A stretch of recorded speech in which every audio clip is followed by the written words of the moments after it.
స్కాలర్షిప్లకు ఆహ్వానం.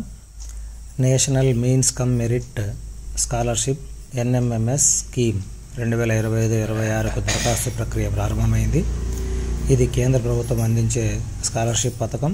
ఆర్థికంగా బలహీనమైన వర్గాలకు చెందిన విద్యార్థులకు చేయూత ఇచ్చేందుకు ప్రభుత్వం ఈ స్కీమ్ను ప్రవేశపెట్టింది.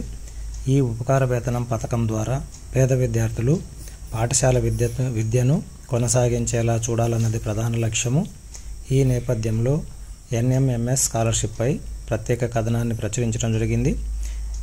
ఇందులో ఏడాదికి ₹12,000. దేశవ్యాప్తంగా ఈ పథకానికి ఎంపికైన 1,00,000 మంది విద్యార్థులకు నెలకు 1000 చొప్పున సంవత్సరానికి 12,000 ఉపకార వేతనం అందిస్తారు. 9వ తరగతి నుంచి ఇంటర్మీడియట్ పూర్తి చేసే వరకు ఈ స్కాలర్షిప్ అందుతుంది. అర్హతలు: ప్రభుత్వ పాఠశాలలు, ప్రభుత్వ అనుబంధ స్కూల్స్ లేదా స్థానిక సంస్థల పాఠశాలలలో 8వ తరగతి చదువుతూ ఉండాలి. వారి తల్లిదండ్రుల వార్షిక ఆదాయం 3.5 లక్షలకు మించరాదు. దీనితో పాటు సదరు విద్యార్థి 7వ తరగతిలో కనీసం 55% మార్కులతో ఉత్తీర్ణత సాధించి ఉండాలి. SC/ST వర్గాలకు చెందిన విద్యార్థులకు 5% సడలింపు లభిస్తుంది. కేంద్రీయ విద్యాలయాలు, నవోదయ స్కూల్స్, రెసిడెన్షియల్ స్కూల్స్లో చదువుతున్న విద్యార్థులకు ఈ స్కాలర్షిప్ స్కీమ్ వర్తించదు. వయస్సు 13 నుండి 15 ఏళ్ల మధ్యలో ఉండాలి. ఎంపిక ప్రక్రియ: ఈ స్కాలర్షిప్కు విద్యార్థులను ఎంపిక చేసేందుకు రాష్ట్ర స్థాయిలో పరీక్ష నిర్వహిస్తారు. ఇందులో 2 పేపర్లు ఉంటాయి. అవి mental ability test, scholarship aptitude test అని ఉంటుంది. మెంటల్ ఎబిలిటీ టెస్ట్లో ఇందులో 90 మల్టిపుల్ చాయిస్ ప్రశ్నలు ఉంటాయి. ప్రతి ప్రశ్నకు 1 మార్కు చొప్పున 90 మార్కులు కేటాయించారు. పరీక్షా సమయం 90 నిమిషాలు.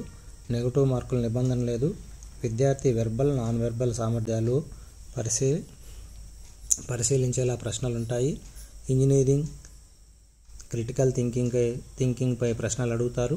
ముఖ్యంగా analogy, classification, numerical series, pattern perception, hidden figure తదితర అంశాల నుంచి ప్రశ్నలుంటాయి. అట్లాగే స్కాలర్షిప్ ఆప్టిట్యూడ్ టెస్ట్లో ఇందులో కూడా 90 మల్టిపుల్ చాయిస్ ప్రశ్నలు ఉంటాయి. ప్రతి ప్రశ్నకు 1 మార్కు చొప్పున 90 మార్కులు కేటాయించారు. పరీక్షా సమయం 90 నిమిషాలు. నెగటివ్ మార్కుల నిబంధన లేదు.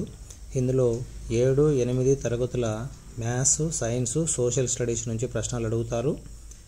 మ్యాట్, శాట్ రెండింటిలో సగటున కనీసం 40% మార్కులతో ఉత్తీర్ణత సాధించాలి.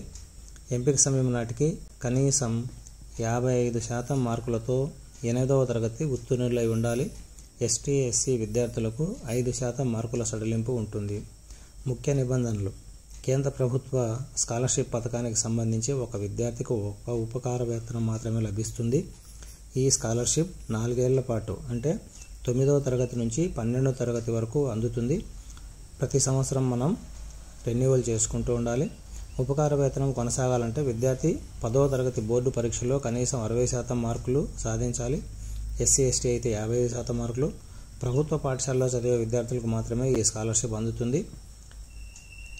పూర్తి స్థాయి కోర్సుల్లో, ప్రభుత్వ గుర్తింపు ఉన్న కోర్సుల్లో చేరిన వారికే ఈ ఉపకార వేతనం లభిస్తుంది.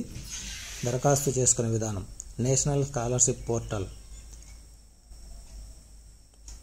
కింద ఇచ్చిన లింక్ ద్వారా మనం దరఖాస్తు చేసుకోవాలి.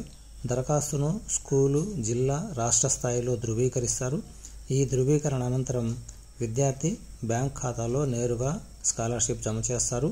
దరఖాస్తులకు చివరి తేదీ 31 ఆగస్టు 2025గా నిర్ణయించడం జరిగింది. కాబట్టి 8వ తరగతి ప్రభుత్వ పాఠశాలలో 8వ తరగతి చదువుతున్న విద్యార్థులందరూ ఈ స్కాలర్షిప్కు అర్హులే. కాబట్టి అందరూ అప్లై చేసుకోగలరు.